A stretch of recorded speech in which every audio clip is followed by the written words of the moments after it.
It's hard juggling cooking and life together. You want time back, but you're wasting it trying to do all the things. Hey y'all, I'm Ashley. I'm the hostess with the mostest who is ringing in the new Southern Belle. I'm your fairy godmother of maximizing your time and creating unforgettable memories. We edit out the mess of the overcomplicated dinner party, creating a sense of freedom in yourself to gather people around the table anchored by really good food. You'll quickly learn that easy and effortless are a thing you can have when entertaining at home. This isn't your grandmother's 1950s luncheon, y'all. I'm a firm believer that the kitchen and the table are the true heart of the home and that life and community are cultivated there. Sharing a meal together is how we can love people really well. So if you're looking to cultivate a community anchored by good food while living your best life, this is the podcast for you. Let's chat about with Sweet Pea Lifestyle.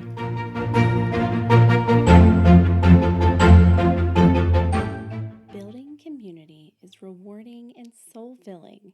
It's also hard and messy. Let's chat about a community that celebrates one another, encourages the mess, and gently guides one another to a better community as a whole.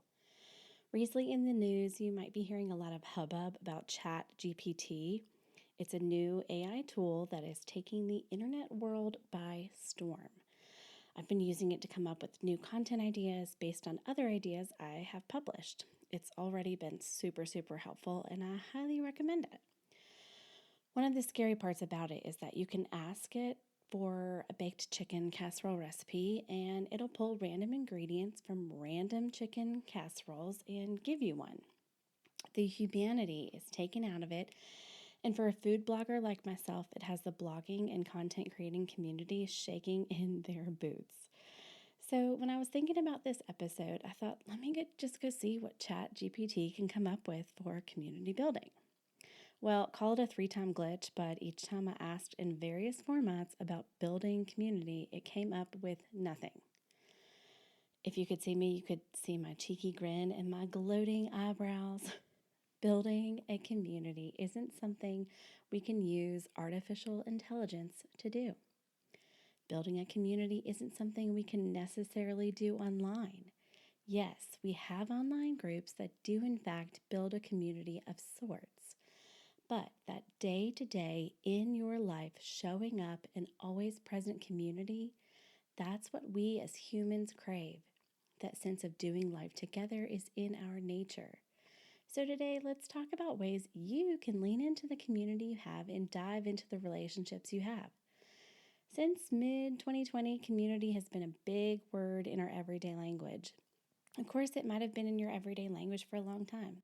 But if you're like me, your circle got smaller, your friendships got deeper, and you learned a thing or two about the people in your world. Did you know that loneliness is an epidemic here in America, and in a global pandemic, here we are. Building community. First, y'all, be the invite. Don't wait for someone else to invite you out to dinner. Text a friend and ask. The worst that can happen is they say no, and you go to dinner with someone else, you stay home and eat dinner by yourself, or you go out and you're still among people, and amazing things can happen when you're out to eat, sitting at the bar by yourself. Promise, do it all the time. All right, invite people over to your home for a meal, an afternoon snack, glass of wine, game night, or whatever. Extend the invitation and see what happens. Later, I'll explain a few easy go-to themes for hosting people in your home. So if extending an invite gets your knickers in a knot, settle down. I know we've all been living in a fight or flight cortisol level, but it's not that bad, I promise. All right, second, how to invite your people. This may seem really simple to a lot of people, but I get this question a lot from readers. Hey, Ashley, how do I invite someone? Is a text okay? Email, e-bite, snail mail? What do I do? All of those are just fine. It's 2023, y'all, and a simple text is sufficient to extend the invite. This isn't for a big party, wedding shower, or celebration. This is for a Tuesday afternoon when you're mid-working and you just need a pick-me-up later in the day. If you're hosting a larger gathering, yes, I highly recommend using an online invitation. It's a great way to keep up with who's coming, who hasn't responded, etc. It streamlines the whole process and takes your brain power out of it. Can I get a woohoo? All right, so you've texted a friend, they've said yes, and your panic is setting in. Y'all, there's no need to panic. I'm going to talk you through everything you need to do, which it isn't much. If these are really your people, they won't care if your house is not perfect, if the wine is already opened, and if you pull a box of crackers from deep in the pantry. I promise. Your people want to see you. They want to converse and show up with you. Side note, I recently updated my website, gave it a major overhaul, changed a lot of things around, regrouped and recategorized things. But one thing I finally ticked off my list was my About Me page. If you've ever been on someone's website, they have an About Me page. And for me, it had not been updated since 2015. Yikes. Oh my gosh. It's always the last thing on my list, and I just never wanted to do it. But I did it. And if you go over there, you'll read, after all, it's not about the stuff on the table or heck, even the food. It's about showing up for the people in your world and sowing the seeds of relationships together. Create meaningful meal times, bring soul filling conversation into your life, and leave the noise of social media induced imposter syndrome at the door. Raise your hand if you're intimidated by the social media online fodder of what hosting looks like. The perfect table, curated with on theme decorations, food that is over the top and way too much. It's me. Hi, I'm the problem. It's me. I'm well aware that I have contributed to this problem of curating the perfect party for the perfect Instagram post. Years ago, when I hosted a wedding shower for someone and no one ate the food. A friend and I had spent 2 days making all this delicious food, setting the table, and creating the perfect wedding shower. We were so excited to share it with our nearest and dearest people and celebrate lifelong friendships. No one was eating, so I made a rather loud, y'all go grab a bite to eat, grab a drink, fill your plate, y'all get going. Okay, then I overheard somebody say, "Oh, the food is way too pretty to eat. I'll just look at it." Y'all, my soul was absolutely crushed. Seriously, for someone who loves sharing food with other people, this was so sad. So from then on, I have tried my hardest to keep it simple and make it accessible on the table. No fancy, no super niche themes, just a simple gathering anchored by really good food. Does this mean I intentionally try and make it look sloppy? No, not at all. I'm just not going to spend hours and hours making hand painted name cards or individual food items. If it adds stress to my life, it will add stress to a guest's magical party memories. Don't forget that. If I do something extra or what might seem over the top, it's for me and my enjoyment, not for the I've got to impress everyone feeling that can take over when you're hosting a party.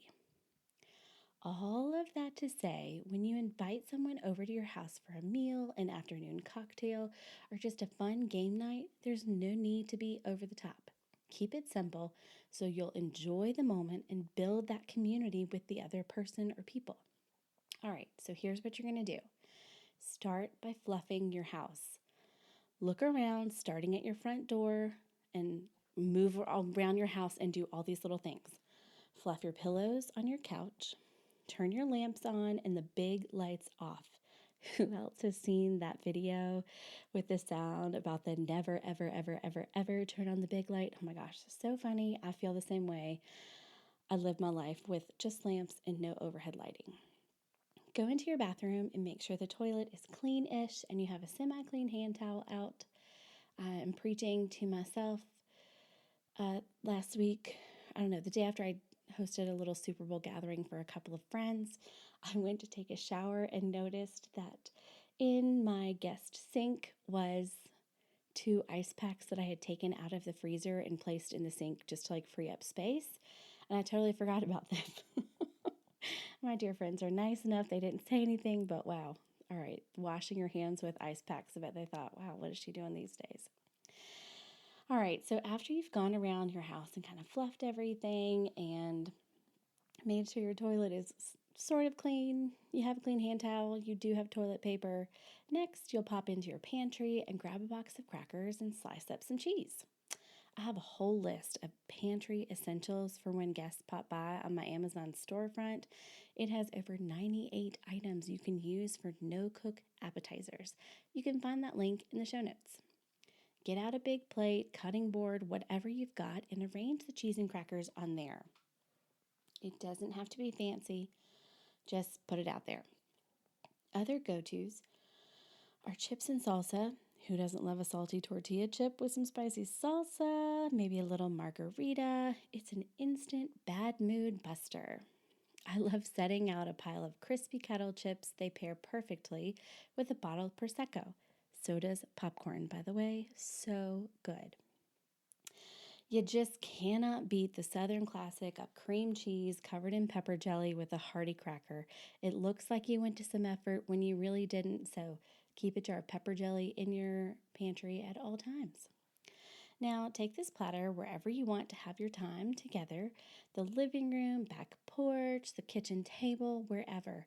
Lay out some glasses and a bottle of something something. Cute napkins are fun to have, but totally unnecessary. Paper towels will do just fine. Great, look at you. Now you have something to serve your people when they arrive.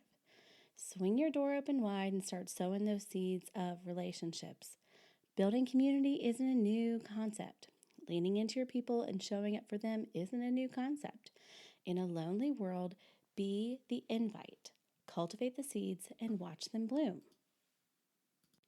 If you are inside the Hey Ashley membership collective, you have 6 pre filled dinner party themes ready to go for you. They include French night, Italian night, all different kinds of themed dinners with recipes and conversation starters that you can use. But let's talk about a few more theme ideas for when you want to have somebody over in the middle of the week. I love serving fried rice on a Friday because I have kept all my little leftovers throughout the week, my little bits of ends of vegetables and protein. And it's awesome just to toss it in a skillet with some leftover rice, mix up fried rice. And y'all, that is such an easy meal to call up somebody and say, hey, I have dinner ready. You want to come over and eat? I bet they'll say yes. Another great theme, if you want to call it a theme, is just wine and cheese night. Make a big cheese board, put some charcuterie out, crack open a couple bottles of wine, and try different wine with different cheese. Choose a white wine and a red wine and see how they pair with your different cheeses. Don't go to a lot of trouble. I promise it's way easier than you think. Of course, there's always Taco Tuesday. I love Taco Tuesday. It's so fun to have with other people.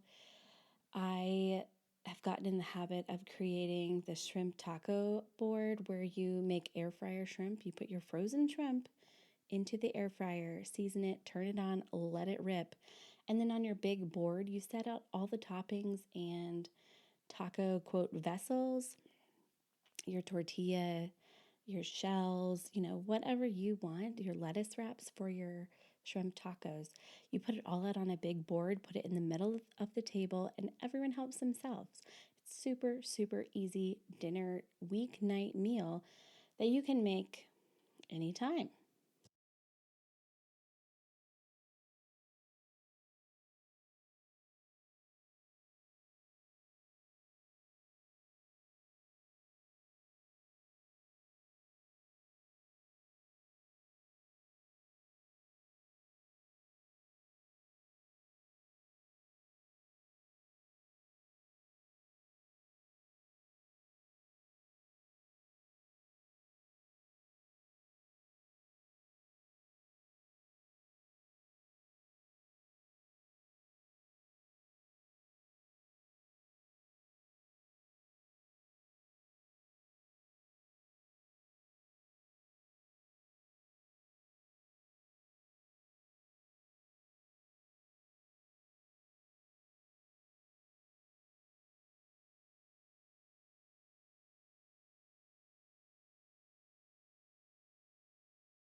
Next week, I'm going to be sharing some conversation starters. Yes, we are talking about opening your home to the people who know you really, really well, and you might not need these. However, it's really fun to take these questions and dive deep into them so that you can cultivate a different part of your relationship with the people in your life. So get excited, those are super fun.